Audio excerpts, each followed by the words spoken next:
जीवन में मुक्त होने पर गीता की कहानी। एक बार की बात है, कुरुक्षेत्र की रहस्यमय भूमि में अर्जुन नाम का एक युवा योद्धा रहता था। वह धनुर्विद्या में अपनी वीरता और कौशल के लिए जाना जाता था। अर्जुन दो महान परिवारों पांडवों और कौरवों के बीच एक महान युद्ध का हिस्सा थे। एक दिन जैसे ही युद्ध निकट आया, अर्जुन ने स्वयं को युद्ध के मैदान के बीच में खड़ा पाया।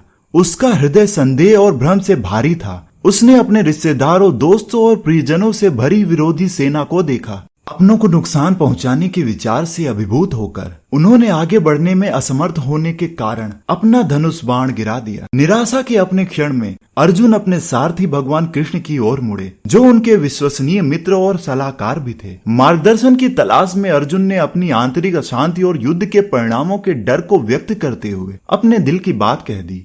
वह सोच रहा था कि क्या युद्ध में शामिल होना सही काम था। कृष्ण ने अपने दिव्य ज्ञान से अर्जुन के संघर्ष की गहराई को समझा। उन्होंने गहन अंतर्दृष्टि प्रदान करते हुए बोलना शुरू किया, जिसने जीवन और स्वतंत्रता पर अर्जुन के दृष्टिकोण को हमेशा के लिए बदल दिया। कृष्ण ने शाश्वत आत्मा का सार, कर्तव्य की प्रकृति और अनासक्त क्रिया के महत्व को समझाया।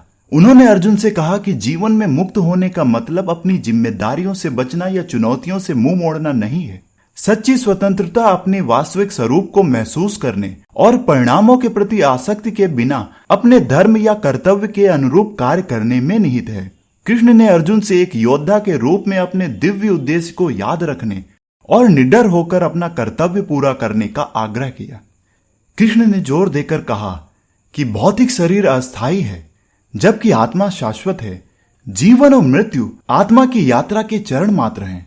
इस सत्य को समझते हुए कृष्ण ने अर्जुन से आग्रह किया कि जो लोग युद्ध में नष्ट हो जाएंगे उनके लिए शोक ना करें, क्योंकि उनकी आत्माएं जीवन और मृत्यु के दायरे से परे मौजूद रहेंगी।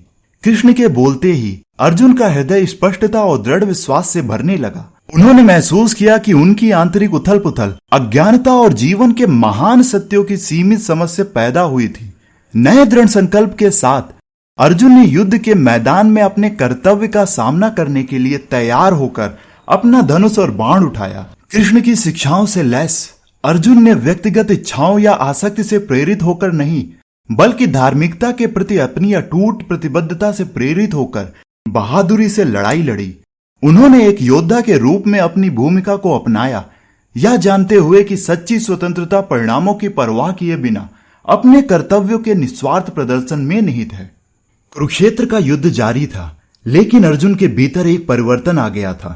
उन्होंने अपने वास्तविक स्वरूप और उद्देश्यों की समझ से मुक्ति पाकर संदेह और भ्रम के बंधनों को पार कर लिया था। अर्जुन की यात्रा इस बात का एक कालातीत उदाहरण बन गई कि कैसे कोई अपनी जिम्मेदारियों को स्वीकार कर निस्वार्थ भाव से कार्य करके और अपने कर्मों के फल से अलग रहकर जीवन में मुक्त हो सकता है। अर्जुन की अटूट प्रतिबद्धता और नई समझ न केवल उसके साथी योद्धाओं के साथ, बल्कि जीवन के सभी क्षेत्रों के लोगों के साथ भी प्रतिध्वनित हुई, जिन्होंने उसके परिवर्तन की कहानी सुनी। कुरुक्षेत्र के युद्ध के मैदान में भगवान कृष्ण द्वारा साझा किया गया ज्ञान पवित्र ग्रंथ के रूप में भगवत गीता के रूप में अमर हो गया। जैसे जैसे समय बीतता गया, गीता का संदेश समय, संस्कृति और आस्था की सीमाओं को लांघते हुए दूर दूर तक फैल गया। दुनिया भर के लोगों ने इसके क्षणों में सांत्वना और मार्गदर्शन मांगा, अपने स्वयं के अस्तित्व संबंधी दुविधाओं और संघर्षों के उत्तर खोजे। गीता की शिक्षाएं अपने जीवन में मुक्ति और स्वतंत्रता चाहने वालों के लिए एक मार्गदर्शक प्रकाश बन गई। गीता के ज्ञान का सार युद्ध के मैदान से परे और व्यक्तियों द्वारा सामना किए जाने वाले दैनिक संघर्षों तक फैला हुआ है। इसकी शिक्षाओं ने आत्म साक्षात्कार, उत्कृष्टता की खोज और सभी प्राणियों की परस्पर संबंधता की मान्यता के महत्व पर जोर दिया। इसने व्यक्तियों को अपने आंतरिक सत्य में निहित रहते हुए अपने अनूठे रास्तों और कर्तव्यों को अपनाने के लिए प्रोत्साहित किया। सदियों से अनगिनत लोगों ने गीता की शिक्षाओं में सांत्वना पाई, साहस और संभाव के साथ अपनी व्यक्तिगत लड़ाई का सामना करने के लिए प्रेरणा प्राप्त की। विद्वानों, दार्शनिकों और आध्यात्मिक साधकों ने इसके छंदों में निहित गहन ज्ञान को समझने और प्रचार करने के लिए अपना जीवन समर्पित कर दिया। आपने आज के इस वीडियो में कुछ न कुछ सीखा होगा, तो इस वीडियो को लाइक करें और अपने दोस्तों के साथ शेयर करना बिल्कुल भी ना भूलें। और ऐसी वीडियोस देखने के लिए चैनल को सब्सक्राइब करें और बेल आइकन दबाना बिल्कुल भी ना भूलें। धन्यवाद।